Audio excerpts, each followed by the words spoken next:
Okay, let's dive in. Picture this. You're walking along a path, maybe a hiking trail or, I don't know, a dry creek bed.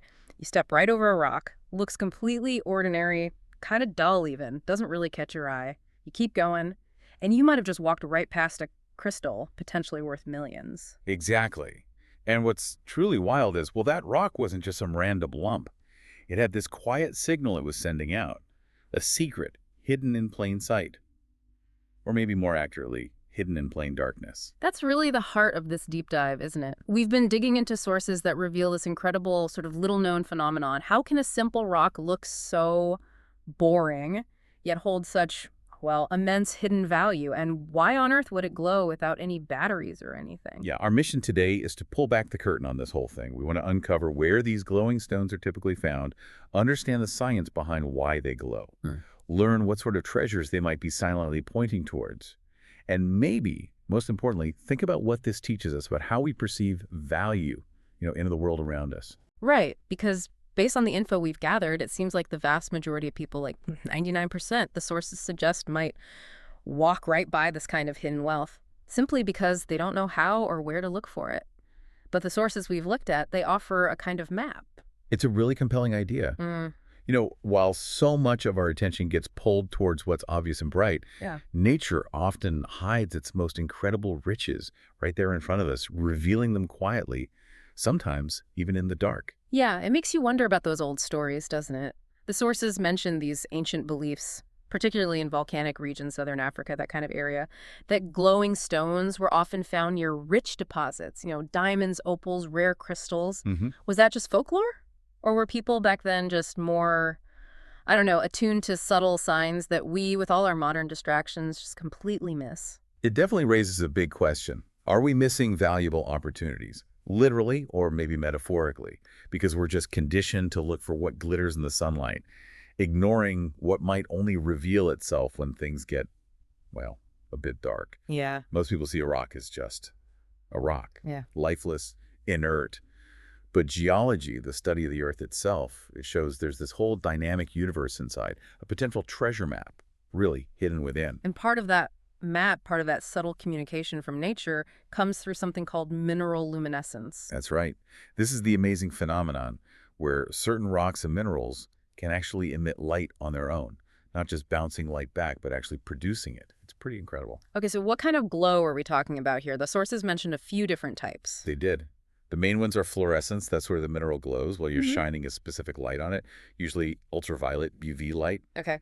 Then there's phosphorescence, which is really cool because the glow keeps going even after you turn the light off for seconds, minutes, maybe even hours. Wow. And a lesser-known type, triboluminescence, where some materials actually give off a little spark or light when they're rubbed or scratched or broken open. Huh. So the rock basically becomes its own little nightlight.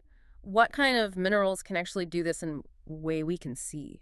Well, our sources list quite a few. There's fluorite, that's a pretty common one, often colorful. Right. Calcite, which makes up limestone. Willemite, a zinc mineral. Even raw, uncut diamonds can sometimes glow. They also mention hackmanite, which is a variety of sodalite that can actually change color and glow after being in sunlight. Yeah. And scheelite, that's known for a really distinctive, bright sky blue glow under UV light. Scheelite, okay. Oh, and fire opal, too. It can sometimes glow a bit with heat or UV light. That's quite a list. And the sources point out something else fascinating. This glow often seems to be linked to specific elements present as impurities inside these minerals. Exactly right. Elements like cerium, europium, manganese, sometimes even trace amounts of uranium. And these aren't just random elements. They act like little geological breadcrumbs. Breadcrumbs. How so? Well, because where you find these specific elements, you often find the geological conditions that are also just right for forming and depositing valuable gems. Ah, okay. So the glowing rock itself isn't necessarily the diamond or the emerald, Not always, no. but it's like nature put up a little neon sign saying, hey, conditions are right around here. Look closer. Precisely. Think of that glow as an invisible map. It's not the treasure itself, but it's pointing the way. It's highlighting areas where you're more likely to find something significant. And there's an anecdote in the sources that really brings this home. Tell us about this miner, Tendai. Yeah, this story apparently circulated kind of quietly among gem hunters. Near the Zimbabwe border, there was this miner, Tendai. He didn't have fancy tech. What he had was, well, intuition maybe, and a simple UV flashlight. He found this rock, looked totally ordinary daylight. But when he hit it with his UV light, it glowed in this strange way. Okay. And when that rock was later properly examined, turns out it contained a rare blue spinal crystal, value over $2 million. Wow. $2 million. Yeah. From a rock most people would just, kick out of the way. And the secret was basically a cheap flashlight. That's the point the sources really emphasize. The secret isn't some complicated, expensive equipment. It's knowing to look for the glow. That glow indicates those specific elements we mentioned are present, Right. which in turn indicates the potential for valuable gem deposits nearby. It's about reading the signs. So finding soil or rock samples that are rich in these glowing minerals, it isn't just about finding, say, fluorite or calcite. No, it's bigger than that. It means the whole geological environment there could also be home to things like, emeralds or rubellite, that red tourmaline. Aquamarine, garnets. Yeah, it's about reading the whole context. Exactly. And the great news, according to these sources, is you don't need to be a geologist with a PhD or own super expensive gear to start exploring this. These stones aren't necessarily buried miles deep. They can be found in really accessible places. Like where, specifically? Exposed soil, where the ground's been disturbed. River gravel beds are great. Crevices in rocks, cliff sides, even just slopes on mountains. They can be right out in the open. Okay, so if they're in plain sight, but you need the dark and that special light, what's the essential tool, the must-have? The sources are really clear on this. Yeah. A UV flashlight, a simple ultraviolet light. And they're not expensive? Nope. You can get a perfectly decent one online for under $10. Seriously, that accessible? Absolutely. And the basic process described is incredibly straightforward. You wait for nightfall, obviously, or find a really dark spot like a cave entrance or maybe under a big rock overhang. Then you go somewhere with natural grounds, could be a hiking trail, a rocky area, even just a patch of bare earth in your backyard if you have it. And then you just slowly shine that UV light over the ground, over the rocks. And rocks that have those fluorescent minerals in them, they should light up like little beacons. Like little internal lamps. They'll suddenly pop in these vivid, almost unnatural colors. Bright lime green, electric blue, intense red, maybe purple. It's a really visible thing happening right there in the dark. Quite amazing to see. Okay, so beyond just spotting the glow itself, what else should someone be looking for once they've got their UV light out there? Good question. The sources point out the glow is like step one, but you also need to actually observe the rock itself, look at its shape, its texture, and crucially, its density. Pick it up. Does it feel heavier than you'd expect for a rock that size? Ah, so the weight can be a clue too. That makes sense. Yeah. Rocks that contain certain metallic minerals, things with zirconium or barium, elements like that, they tend to be denser, so they'll feel noticeably heavier in your hand, is another piece of the puzzle. Got it. So if someone listening wanted to actually try this, where are the prime locations? What kind of areas do the sources mention? Generally, you're looking for areas with specific geological histories. Places that had volcanic activity in the past are often good bets. Areas with fossil-rich soil can be interesting. Places with a lot of granite, showing granite's a common igneous rock that can host a lot of different minerals. And also areas with heavy limestone presence, because limestone is mainly calcite, and calcite often glows. Right, you mentioned calcite. So any specific types of physical locations? Dry riverbeds are often highlighted. The water action tends to sort and expose different rocks. Caves, of course, especially ones with formations like stalactites and stalagmites. Makes sense. Trails that run alongside exposed rock walls or cliffs. Yep. And interestingly, old, abandoned mining zones. Not necessarily going inside unsafe mines, but the areas around them where rock and ore might have been dumped or discarded can be surprisingly rich in clues. And did the sources point to any specific geographical regions, like hotspots? They mentioned a few.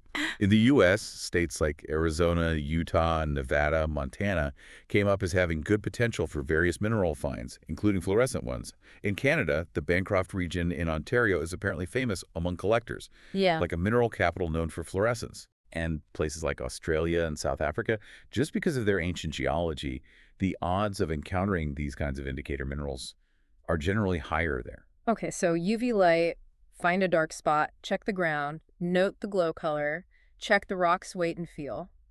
Sounds relatively simple, actually. What about other gear, beyond the flashlight? The sources really emphasize keeping it simple. Beyond that UV light, maybe a small magnifying glass or a hand lens to look at crystal shapes or textures up close.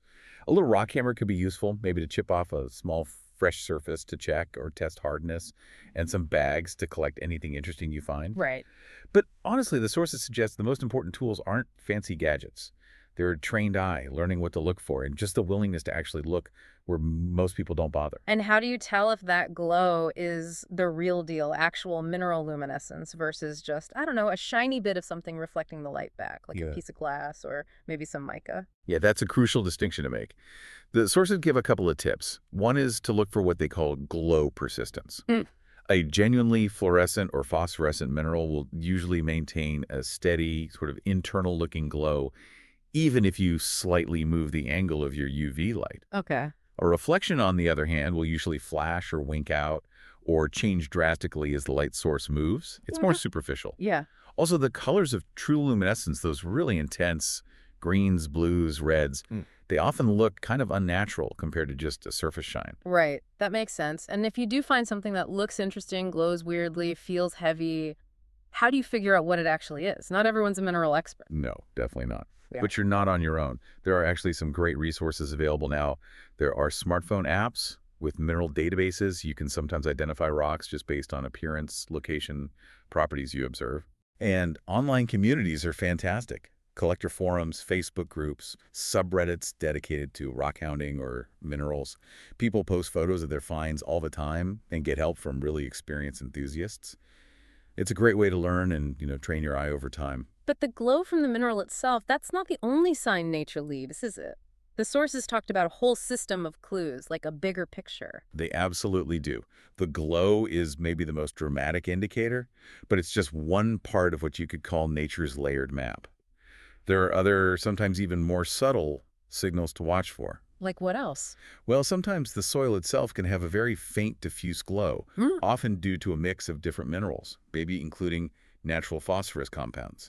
Glowing soil. Okay. Or you might notice weird magnetic readings in a very localized area if you happen to have a compass or magnetometer. That could indicate magnetite underground, which is a magnetic iron ore. Right. Another sign of specific conditions. Exactly. And sometimes, kind of counterintuitively, areas where plants are really struggling to grow or where they're just bare patches for no obvious reason. Now, this isn't always the case, but sometimes it can indicate unusual mineral concentrations just below the surface that might be, well, toxic or difficult for plants. That seems backwards. You'd think lush growth would be the good sign. Nature's map can be tricky. And here's something really fascinating. The sources mention paying attention to animal behavior. Animals? What do you mean? Like birds acting weird? More like digging animals, specifically things like ants and rodents, groundhogs, prairie dogs, that sort of thing. Think about it. They dig tunnels, they build mounds, they're constantly moving tiny stones and bits of earth around.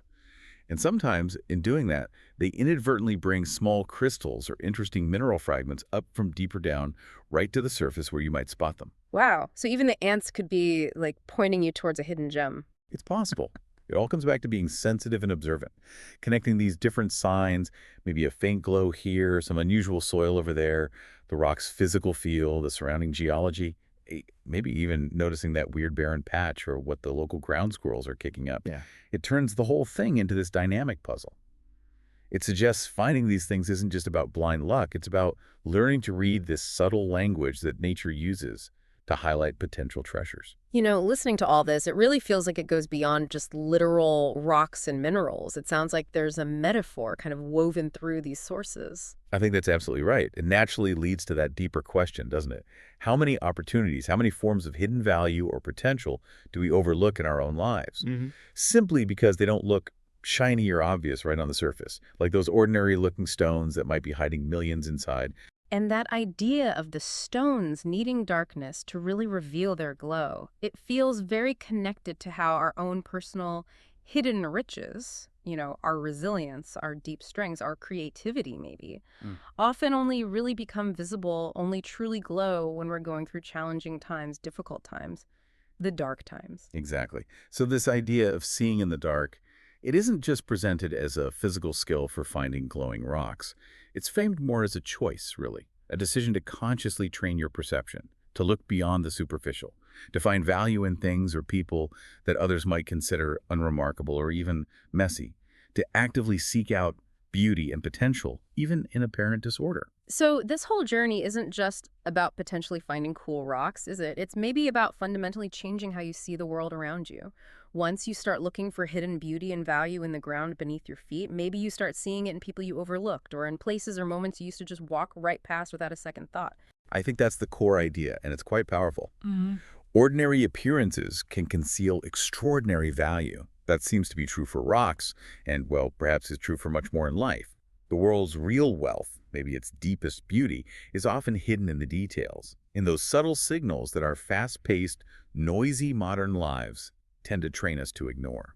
And the path to maybe uncovering some of it is surprisingly simple based on this. Use an affordable UV light, look for that glow, pay attention to other natural signs around you, the soil, the plants, maybe even the ants, and just train yourself to connect those different clues to see the patterns. Simple tools, yeah, but it does require that willingness to look where others aren't looking, to slow down and observe. So maybe here's something to consider after this deep dive. What glowing rocks, what hidden signs of opportunity or resilience or untapped value might you be currently overlooking in your own life, in your immediate surroundings?